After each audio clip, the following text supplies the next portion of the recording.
नमस्कार। मैं Mukesh Kushwaha advocate, Allahabad high court. आज हमने चर्चा का विषय रखा है, जैसे कि लोगों की डिमांड और व्यूअर्स की डिमांड को देखते हुए रिटायरर बेनिफिट्स।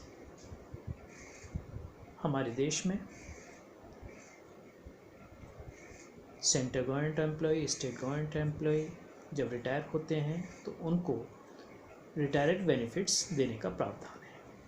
जैसे कि हम उत्तर प्रदेश राज्य की बात करेंगे, और उत्तर प्रदेश राज्य में 1961 में रूल्स लाए गए। जो रूल हैं यूपी रिटायरमेंट बेनिफिट्स रूल 1961। और रिटायरमेंट बेनिफिट्स में पहला पार्ट है पेंशन। पेंशन के भी दो पार्ट हैं। दो तरह की पेंशन होती हैं, एक तो आफ्टर रिटायरमेंट और दूसरी है family pension. During the course of employment अगर किसी कर्मचारी की डेथ होती है तो उनके नॉमिनी या परिवार के आश्रित लोगों को फैमिली पेंशन देने का प्रोविज़न है। लेकिन यहाँ एक चीज़ को स्पष्ट करना चाहेंगे कि अगर कोई कर्मचारी अपनी सेवा से बर्खास्त कर दिया गया था तो ऐसे कंडीशन में उनको पेंशन देने का प्रोविज़न नहीं है। पेंशन किन किन लोगों को देय नहीं है और किन किन को देय है, पेवेल है और नॉट पेवेल। तो हम पहले बात करते हैं जिनको देय नहीं है। जैसे ऐसा एम्प्लॉय पर ऐसे लोग जो एम्प्लॉय पर आश्रित न रहने वालों को पेंशन देय नहीं है। परिवार की अविवाहित सदस्य, महिला सदस्य जिसकी शादी हो गई है तो उसको पेंशन नहीं दी जाएगी। परिवार की विधवा महिला अगर उसने रीमैरिज कर ली है तो उसको पेंशन नहीं दी जाएगी। मृतक कर्मचारी के भाई को उसकी उम्र 25 वर्ष की उम्र तक देय है, 25 के बाद में देय नहीं है। और उस व्यक्ति को जो मृतक कर्मचारी के परिवार का सदस्य नहीं है तो उसे पेंशन देने का प्रावधान है। अब हम बात करते हैं पेंशन देय है। जैसे अगर किसी कर्मचारी की डेथ होती है तो उसकी विधवा, पत्नी, अगर कोई महिला कर्मचारी है तो पति। दूसरा है विधवा या पति या स्थिति में न रहने पर सबसे बड़े उत्तरजीवी पुत्र को। तीसरा है विधवा, पति, पुत्र के न रहने पर सबसे बड़े उत्तरजीवी अविवाहित पुत्री को। चौथा है विधवा, पति, पुत्र, अनमैरिड डॉटर के न रहने पर विधवा पुत्री। पांचवा है विधवा, पति, पुत्र, अनमैरिड डॉटर, विडो डॉटर के न रहने पर माता पिता। पांचवा है, छठा है पिता, माता के न रहने पर 25 वर्ष से कम आयु के सबसे बड़े उत्तरजीवी भाई को और अनमैरिड डॉटर। लेकिन यहाँ एक प्रोविजो है, सबसे बड़े उत्तरजीवी विधवा का अर्थान्वयन अधिकारी या कर्मचारी के विवाह की तिथि के अनुसार वरिष्ठता के संदर्भ में किया जाना चाहिए, न कि उत्तरजीवी विधवाओं की आयु के संदर्भ में। प्रदत्त पेंशन एक ही समय मृतक कर्मचारी के परिवार को एक से अधिक सदस्य को देय नहीं होती। प्रदत्त पेंशन प्राप्तकर्ता की मृत्यु या विवाह के कारण या अन्य कारण वर्णित क्रम में अगले व्यक्ति को उपनियम 5 के अधीन नाम दर्शन में दर्शित अगले व्यक्ति को यथास्थिति में प्रदान किया जाएगा। पेंशन प्राप्तकर्ता गंभीर अपराध के लिए दोष सिद्ध हुआ है या घोर दुराचरण का दोषी है तो उसको पेंशन देनी। अब हम यहाँ बात करेंगे दूसरा पार्ट, ग्रेच्युटी। ग्रेच्युटी तीन तरह की होती है। एक तो होती है सर्विस ग्रेच्युटी, जो 10 साल के अंदर अगर कोई रिटायर कर गया है तो उसे पेंशन नहीं दी जाएगी। दूसरी है रिटायरमेंट ग्रेच्युटी और तीसरी है डेथ कम ग्रेच्युटी। यहाँ हम जो बात करेंगे रिटायरमेंट ग्रेच्युटी की, एक सिंपल सा इसका एक फॉर्मूला है कि जो लास्ट डाउन सैलरी है उससे हम और लेंथ ऑफ सर्विस उससे कैलकुलेशन इजी कर लेते हैं। उसका हम थोड़ा सा बताना चाहेंगे किस तरह से इसकी एक इजी कैलकुलेशन, जिससे कि लोग इजीली अपनी ग्रेच्युटी को निकाल सकें। तो उसका एक फॉर्मूला है सीधा 1/4। जैसे मान लीजिए उसकी लास्ट डाउन सैलरी 25,000 है, तो divided by 25,000 multiply by 2, length of service जैसे हमने मान लिया 35 साल है, तो इस तरह से कैलकुलेशन करने पे 4,37,500 बनता है। अब हम तीसरी ग्रेच्युटी की बात करते हैं, death come gratuity. During the course of employment अगर किसी एम्प्लॉय की डेथ हो जाती है तो उसको जो ग्रेच्युटी देने का प्रोविज़न है उसका भी एक कैलकुलेशन सीधा है। अगर किसी ऐसे कर्मचारी की डेथ अगर 1 साल के अंदर ही हो गई है, सर्विस लगने के 1 साल के अंदर ही हो गई, तो जो लास्ट डाउन सैलरी है उसका जस्ट डबल दिया जाएगा।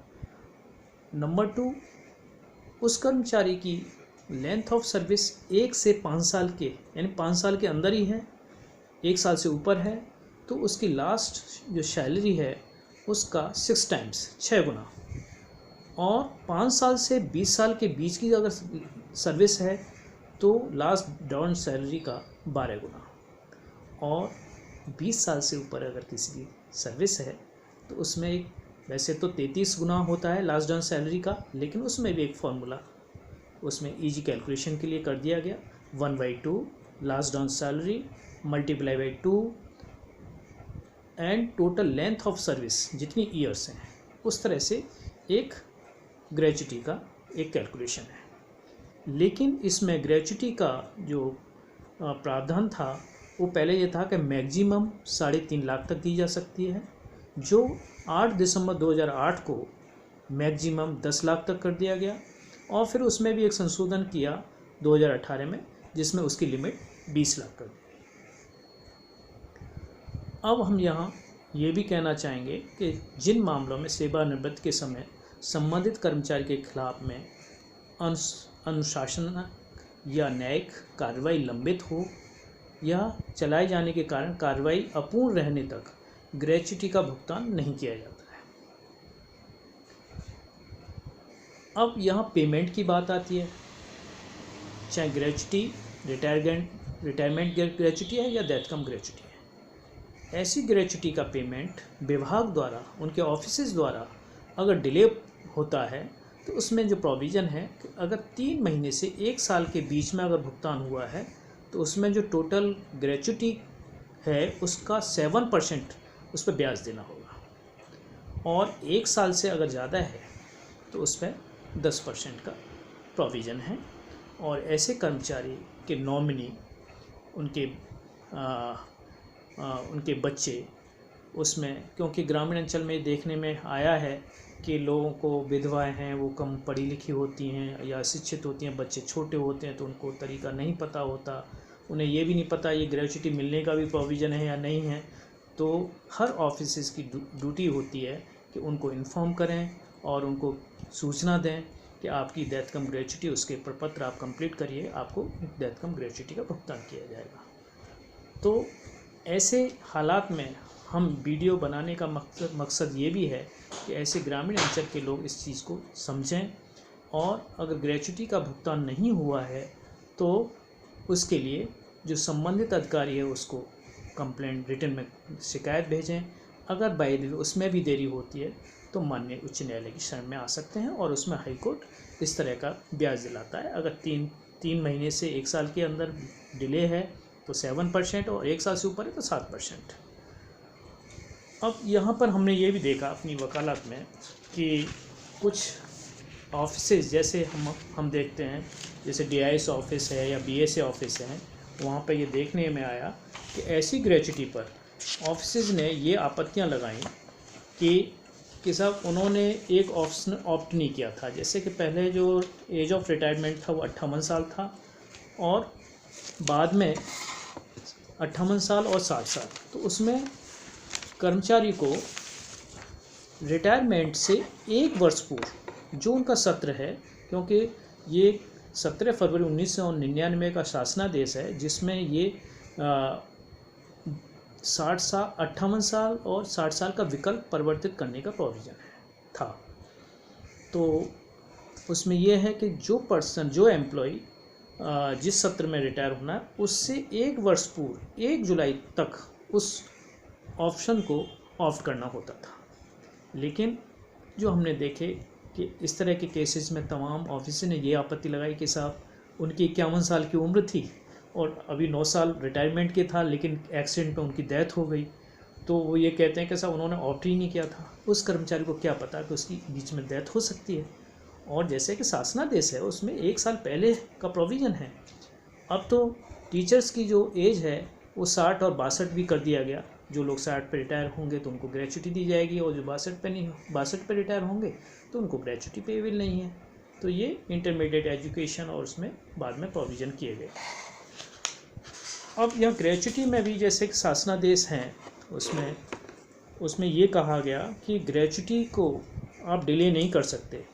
अगर कोई कर्मचारी जैसे उसकी डेथ हुई है तो अगर किसी वजह से उसकी कैलकुलेशन पे पत्र नहीं आ पा रहे हैं तो उसको 90% जो ग्रेच्युटी उसकी सैलरी के हिसाब से जो बनती है उसका 90% का तुरंत भुगतान कर दें, और 10% आप रोक सकते हो, जैसे कि उसकी 1 महीने की सैलरी।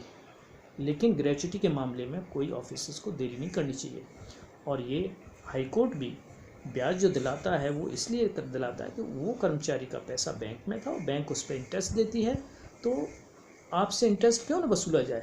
और इसमें उस एम्प्लॉय के क्या गलती है या उसकी नॉमिनी उनके परिवार वालों की क्या गलती है डिले पेमेंट में, तो आपका अपना दायित्व बनता है कि आप विद इन टाइम ग्रेच्युटी का भुगतान करें। तो इस वीडियो को बनाने का पर्पज़ यही है कि ग्रामीण अंचल में लोग इस चीज़ को समझें और सजग रहें। ऐसे भुगतानों की देरी अगर होती है तो आप संबंधित कर्मचारी अधिकारी को अपनी शिकायत भेजें। बाय द वे फिर पेमेंट नहीं होता है तो माननीय उच्च न्यायालय की शरण में आएँ और हाई कोर्ट उसमें ब्याज भी दिलवाता है। तो हम आपसे निवेदन करेंगे कि इस चैनल को सब्सक्राइब करें और अधिक से अधिक ज़रूरतमंदों तक इसको शेयर करें, और इस तरह के वीडियो हम आगे भी लाते रहेंगे। नमस्कार, धन्यवाद।